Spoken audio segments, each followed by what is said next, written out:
Spencer Lewis here for Peterborough Speedway. We're talking about the 20th annual Autumn Colors Classic. It's coming up October 5th, 6th, and 7th. I'm here with the driver out of Port Elgin, Ontario, representing Sauble Speedway.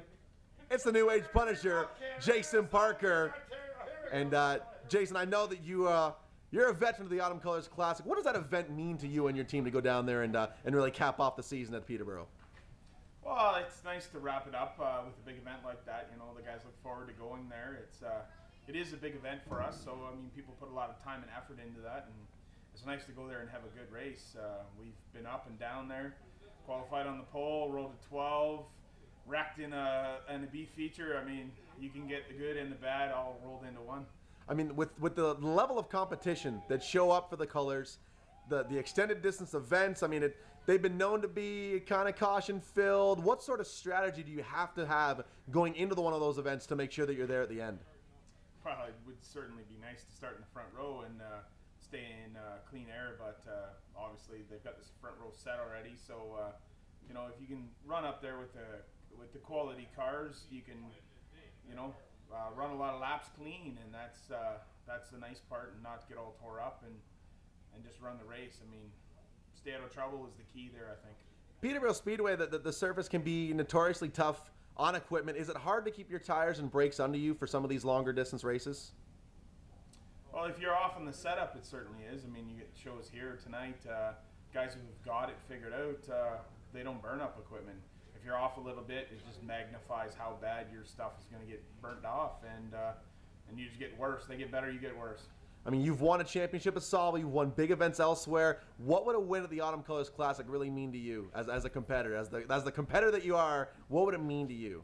Well, it would mean a lot. You know, we've competed in some big races, like you said, and been close, you know, a lot of times, and just had misfortune.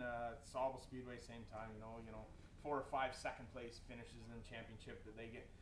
They're great, but you know, you think you're just leaving a little on the table sometimes, and we just need to step it up and get a few wins, you know.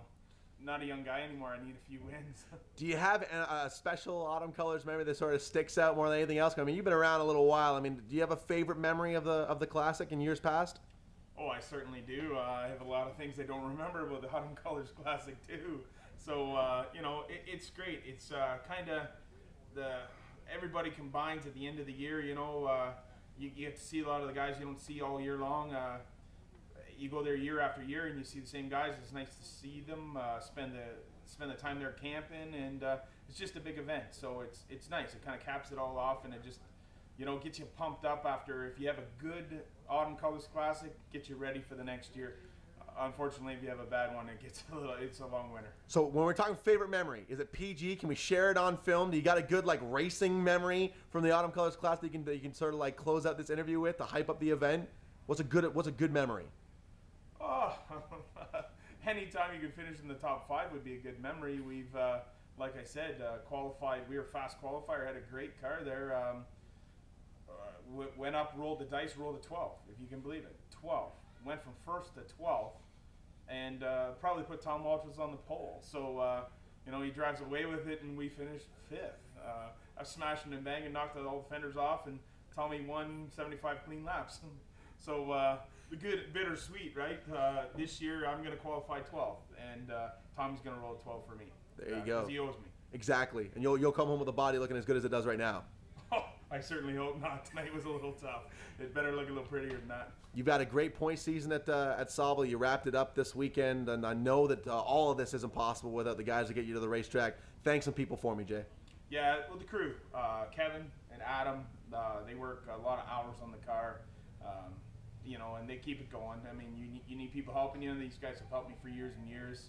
My wife really supports me a lot in this, you know, so it keeps us going. And then, of course, the sponsors, Prestige Contracting, Can Do Homes, Sauble Shorts Transmission, C&M Construction, Keep Right, Marks, Ron Gibbons Construction. Those guys all keep us going. McCullough Fuels this year helped us out with some fuel. Everything helps, you know, and that's what we need to keep going. There you go, Peterborough Speedway. He's coming all the way from Port Elgin. It's about a 4-hour trip representing Sauble Speedway. Watch for him to qualify 12th and hope that Tom Walters rolls a 12 to put him on the pole. That's the plan. Car number 8 is the New Age Punisher, Jason Parker. Jason, thanks, buddy. Thanks.